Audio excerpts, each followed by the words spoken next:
Ninì Santoro, il fine dicitore, maestro di eleganza e di maniere, il re del music-hall, il gran signore, debutta questa sera al Trianon.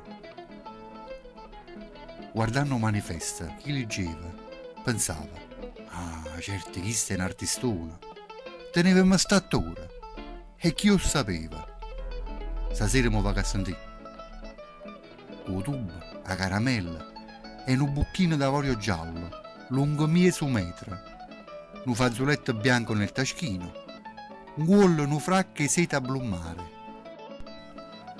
Tutto teatro, illuminato a giorno, una marcia trionfale con Maida, Santoro ascetta e con una faccia e cuorna, pareva che diceva, eccomi qua, mo vaggio a fare chi è Santoro, il fine dicitore, il fantasista, che quando arapa vocca, caccia l'oro, oro colato e prima qualità.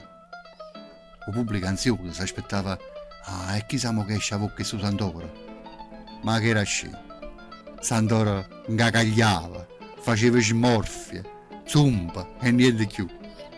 Non fornette nemmeno ritornello, do prima raccontine d'avventure, quando uno arreda a me. Santo, sei bella, drangata, e allazzano per nacchie novità. Fu come un segnale, una battaglia. Mancava poco che ci scappavo morta. I rischi mi parevano mitraglia. Santoro non potette continuare. L'artista si facetta a mappatella, o fracca, o tubo, o fazzoletto bianca. Si nascondette pure la caramella. Dicette, oggi sbagliato, e che già fa? 30 anni sono passati quella sera, che il fine dicitore fantasista per forza aveva chiudere la carriera, a beneficio dell'umanità. A ieri si è scritto in tuo giornale che dopo vari e lunghi appostamenti è stato assicurato un criminale alla giustizia delle autorità. E chi era? Sto disgraziato, Santoro, il dicitore fantasista. Capomagnà al furto si era dato, o pover'uomo per poter campare.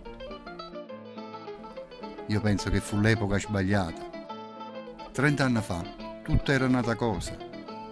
Oggi che il nostro gusto si è cambiato, Santoro fosse una celebrità.